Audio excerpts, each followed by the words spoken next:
The fourth state में आपका स्वागत है। और बीएसएफ सीएसएफ के एक्सपीरियंस बताने की ज़रूरत नहीं है, आपने चेहरे देख लिए होंगे और चेहरों से पता चल गया होगा कि हम जो है बीएसएफ सीएसएफ के एस्पिरेंट्स के बीच में हैं।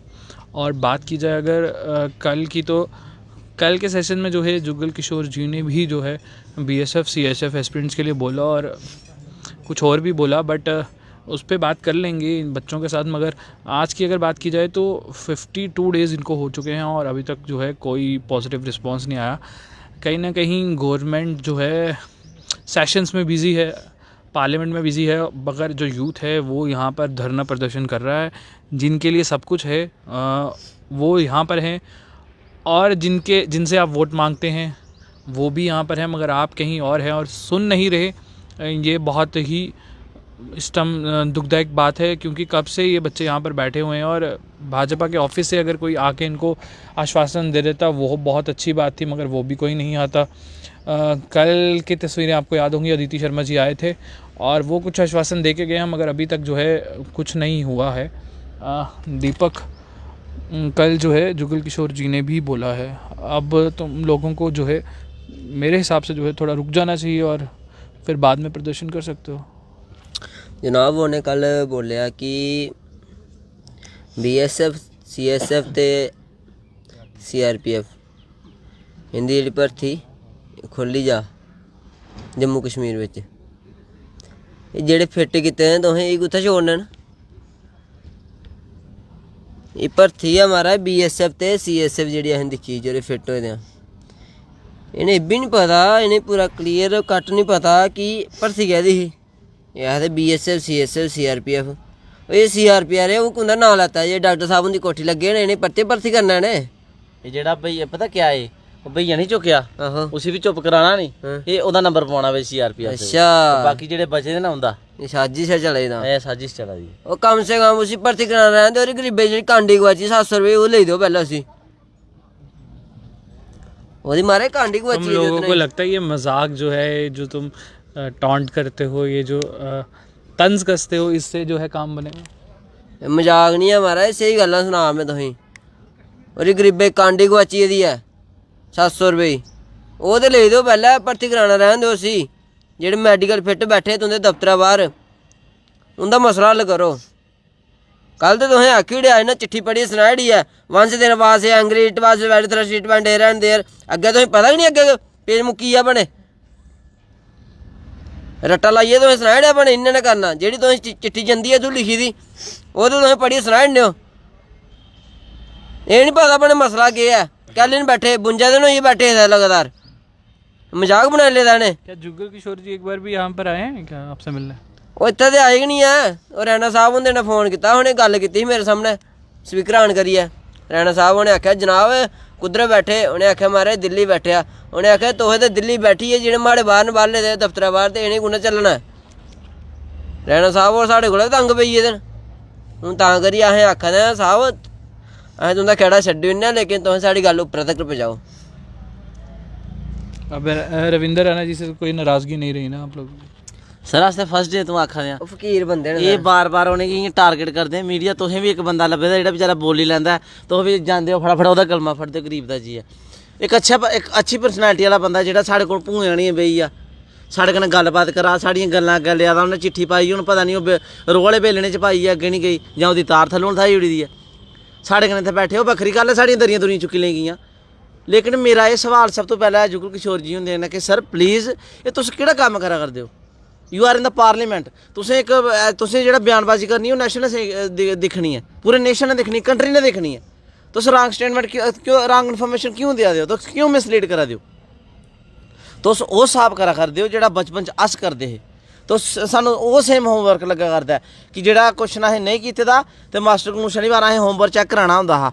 असें केह् करना, ओह् बच्चे केह् करदे हे, पेज डबल करियै इक ओह्दे पर टिक मरवानी, मास्टर ने ओह्दा दिक्खना, उन्हें अग्गें करना ते दूई टिक मरवाई ओड़नी। यही तो नहीं कि सीएसएफ बीएसएफ के पेपर्स में आपने भी तभी जो इधर बैठना पड़ रहा है? मिगी भी इ'यै लग्गा दा, इ'नें इ'यै कीते दा, की कीता पेज डबल कीता, उं'दा आह्ला मुद्दा बंद करियै टिक मरवाई, अग्गें टिक मरवाई। तुम लोगों ने भी तो ऐसे नहीं किया ना सीएसएफ बीएसएफ के पेपर्स में, तभी यहाँ पे बैठना पड़ रहा है। 82 नंबर है सर। कैमरामैन होरें आखना मैं उद्धर मारो नज़र थोड़ी नहीं। ये देखो किन्ने झंडे जा दे न, कक्ख नहीं बनना झंडे पाइयै तुं'दे गले बिच। ਇਹ ਜੁਆਇਨ ਇਹ अर्ली मौका हो समझ लो अपना आप। ਇਹ ਸਾਨੂੰ ਵੀ ਇਆਂ ਜੁਆਇਨ ਕਰਾਇਆ ਗਿਆ ਹਾ ਯੁਵਾ ਜੋੜੋ ਬਿਆਨ ਹੈ ਜਿਹੜਾ ਅਸੀਂ ਵੀ ਇਆਂ ਜੁਆਇਨ ਕੀਤਾ ਹਾ ਲੇਕਿਨ ਅਜੇ ਵੀ ਇਹ ਸਾਡੀ ਰਿਕੁਐਸਟ ਹੈ ਸਰ ਪਲੀਜ਼ ਸਾਡੇ ਕन्नै ਸਾਡੇ ਉਹ ਝੰਡੇ ਵੀ ਦੇਖ ਸਕਦੇ ਹੋ ਜਿੱਥੋਂ ਇਹ ਪ੍ਰੋਟੈਸਟ ਸਟਾਰਟ ਕੀਤਾ ਹਾ ਉੱਥੇ ਲੱਗੇ ਦਾ ਇਸ ਜਗ੍ਹਾ ਪਰ ਸਾਨੂੰ ਬੈਰੀਕੇਡਸ ਲਾਏ ਦੇ ਨੇ ਪੁਲਿਸ ਨੇ ਆਖਿਆ 144 ਲੱਗੀ ਦੀ ਇੱਥੇ ਖੁੱਲੇ ਚੱਲਾ ਦੇ ਕੰਮ 144 ਲੱਗੀ ਸਰ ਸਾਡੇ ਲਈ ਇਹ 1556 ਬੱਚਾ ਅਗਰ ਉਕੜੇ ਏਰੀਏ ਲੱਭਿਆ ਉਹਦੇ ਲਈ 144 ਇਹ ਗੱਡੀਆਂ ਦੇਖੋ ਹਾਂ ਮੁਲਕ ਲਾਈ ਦੀਆਂ ਗੱਡੀਆਂ ਉਹਦੇ ਲਈ 144 ਨਹੀਂ ਹੈ। ਔਰ ਇਹ ਸਾਡੇ ਭਰਾ ਉਹਨਾਂ ਨੇ ਇੱਕ ਗੱਲ ਆਖਿਆ ਕਰਦੇ ਕਿ ਕਾਂਡੀ ਸਰ ਉਹਦੀ 500 ਰੁਪਏ ਦਿਹਾੜੀ ਹੈ ਤੇ 700 ਦੀ ਕਾਂਡੀ ਕੋਈ ਜਿਹੜੀ ਹਰਾਸ ਕੀਤਾ ਗਿਆ ਇਹ ਬਕਾਇਦਾ ਸਬੂਤ ਨੇ ਇਹਦੇ ਵੀਡੀਓਜ਼ ਭੇਜੀਆਂ ਨੇ ਇਹਦੀਆਂ ਉਹ ਸਾਡੇ ਕन्नै ਵਿਚਾਰਾ ਥਾਣੇ 'ਚ ਗਿਆ ਲੇਕਿਨ ਅਸ ਉਸ ਗੱਲ ਪਰ ਨਹੀਂ ਜਾਣਾ ਚਾਹੁੰਦੇ ਆ ਸਭ ਕੁਝ ਬੁਲਾਉਣਾ ਚਾਹੁੰਦੇ ਆ।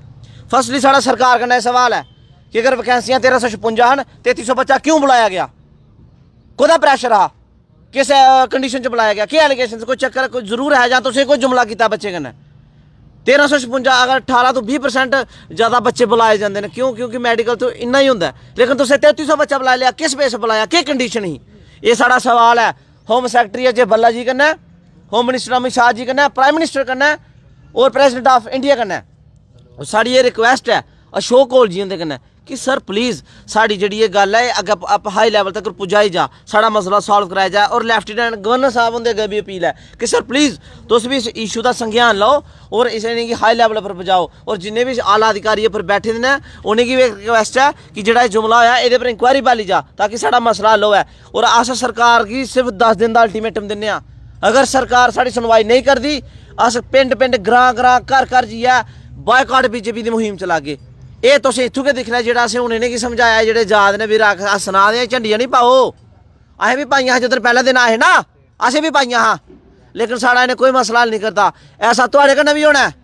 और यूथ की रिक्वेस्ट है प्लीज़ जिन्ने भी बच्चे फिट होए ना सानू इत्थै नहीं ज्वाइन करन साढ़े कन्नै इत्थै बैठन सपोर्ट करन और जिन्नियां भी ऑर्गेनाइजेशन हैन जिन्हें लगता कि यूथ जी यूथ ऑर्गेनाइजेशन यूथ यूनियन उन्हें ये रिक्वेस्ट है कि प्लीज़ बाहर सड़कों पर निकलो ये जी है ना ये सानू बरगला कर देन ये यूथ का जोड़ा फ्यूचर है स्पाइल करा कर देन खत्म करा कर देन।